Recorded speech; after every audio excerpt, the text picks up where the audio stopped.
Hey guys, we're here to do a playthrough for Sewer or Later, so let's dive right in. Right away, you can see how the slide jump in Cortex Strikes Back makes for a faster, smoother, and more fun playing style. And Vicarious Visions has made the handling feel extremely fluid, just like the original.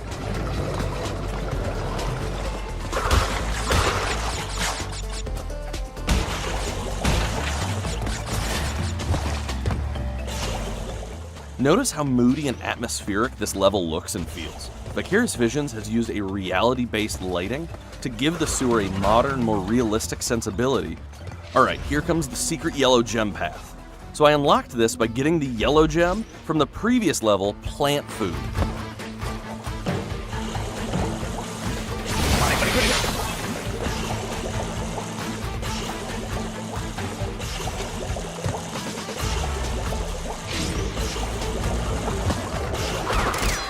So I'm on my way to getting it perfect for this level. Just had to take a few shocks and lose a life so that Crash can restart on the regular level path.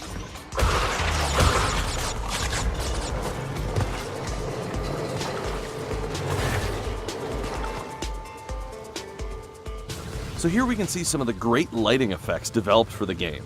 Take a closer look at how the lights and colors are reflected all the way up the walls of the sewer tube, making the environment feel extremely immersive.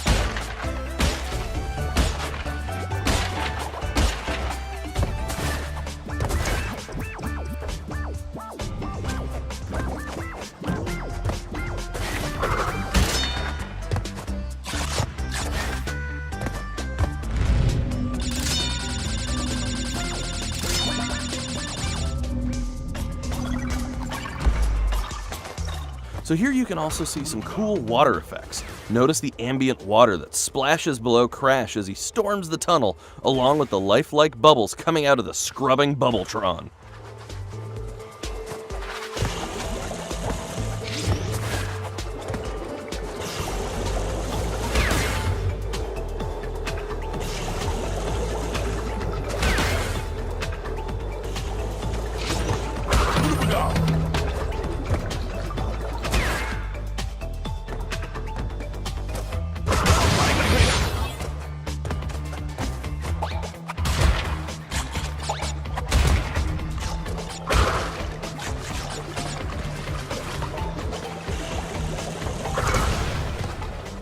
Dang, this level keeps on giving. Never a dull moment, and the difficulty doesn't let up.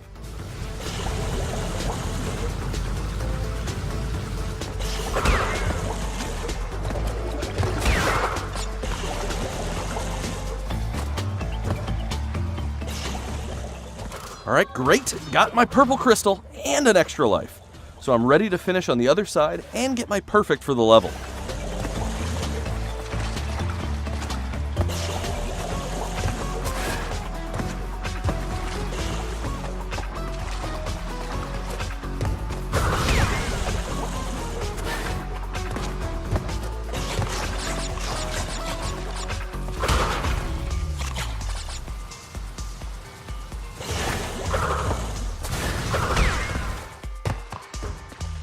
Alright, there it is. Final gem collected, and I got all 57 of those crates. We did it!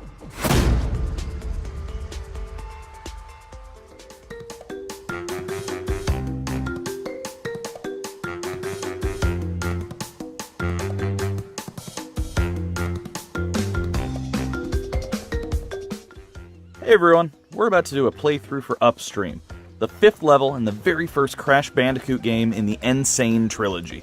Let's do this! So when you get your hands on the game, one of the things that's going to be a bit of an adjustment, but actually a really fun one, is the fact that the team's done a lot of work on making the handling with an analog stick feel super responsive and fun, and it also has the precision that is perfect for getting through these river obstacles. So as I'm going through this level, you guys gotta look at how much work Vicarious Visions has done to make these levels feel incredibly lush and so detailed, just full of these immersive graphics, filling out the world with all of this life, this foliage, and this really great water effect. In fact, the water tech was developed specifically for this title. This includes new splashes that help the player with tells. Example, you can see the rippling effect just as the lily pads are going to sink, so you know when to jump. So spoiler alert, I unlocked this path from getting the orange gem from a later level called Generator Room.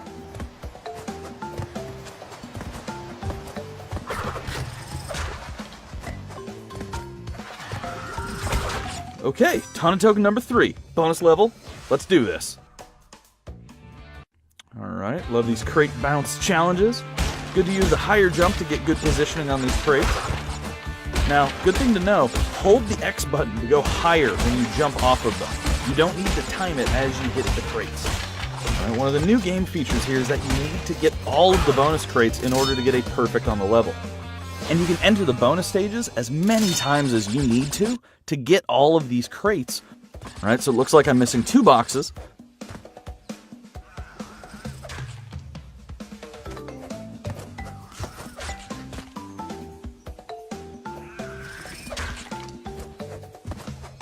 Here comes the secret gem path.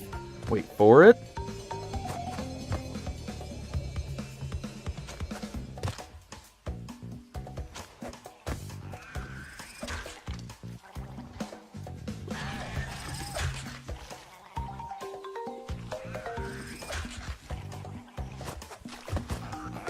Alright, there are those last 2 crates. Now just to survive the last bit of this level.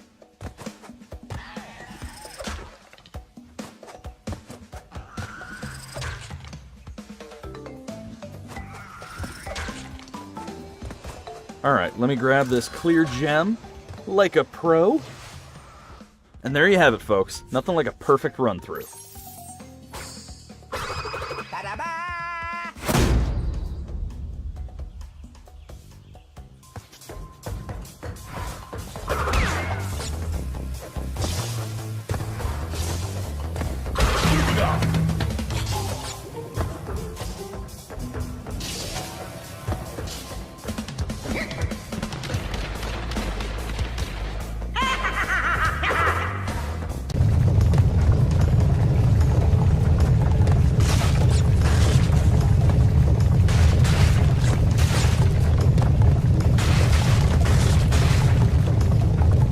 This time, I shall reign triumphant! Bring me crystals! Darn you, Crash Bandicoot!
Characters that fans love so much, but really staying true to the original story. Yeah. Yeah, I mean, you look at it, Crash was like this cartoon character, and we really wanted to not only capture Crash, but all the inspirations that Naughty Dog had leading up to Crash.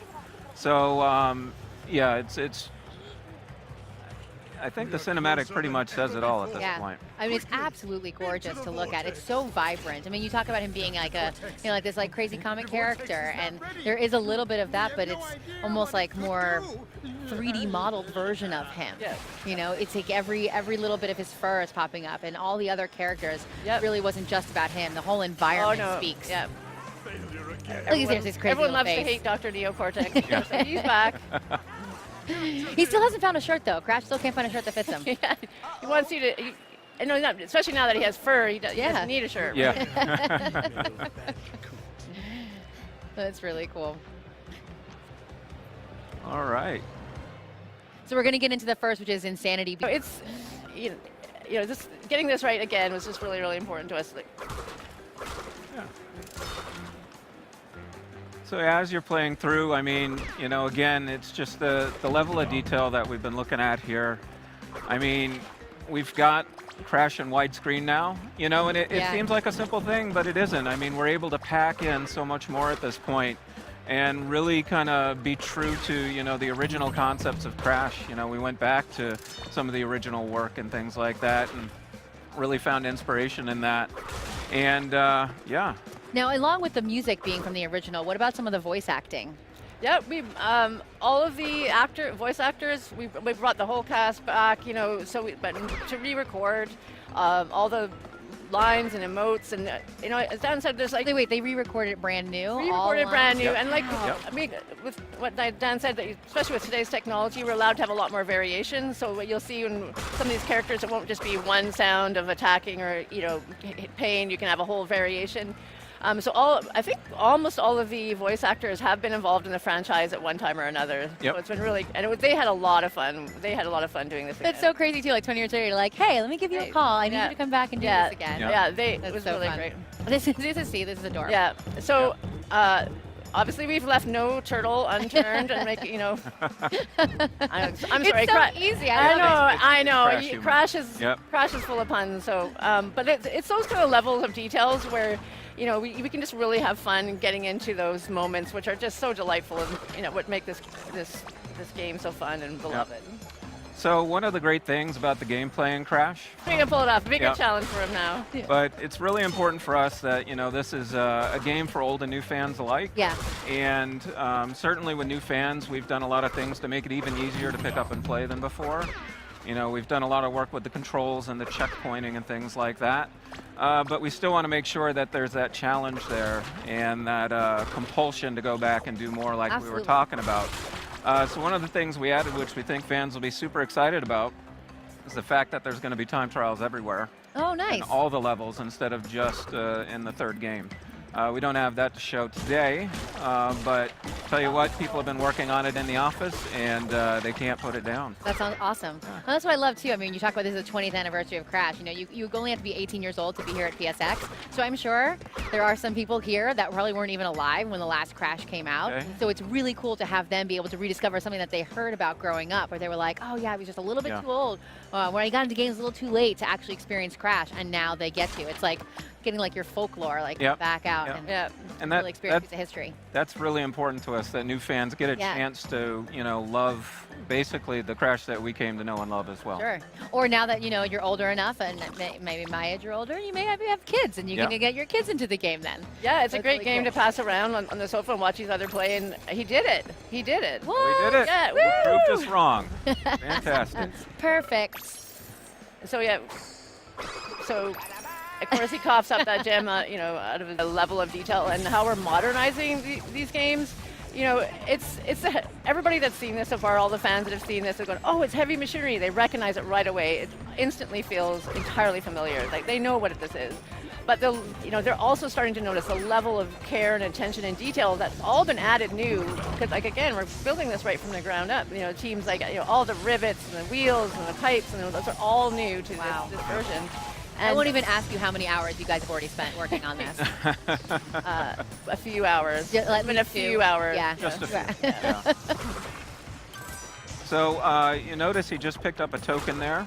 That's another thing that you know, we've been really looking and paying attention to, is bonus rounds. For the Crash fans and Crash 1, the bonus rounds, they were cool. They provide a lot of challenge, but they had a few hiccups. Okay. So, you know, that's one of those types of improvements we've been looking to make, just easier to get into some of the bonus rounds, easier to replay them, you know, and just take you know, a lot of the lessons learned over the years and kind of apply them back. So and speaking of over the years, not that I want to get greedy or anything, but is there an option maybe in the future to remaster future games? I've had a couple people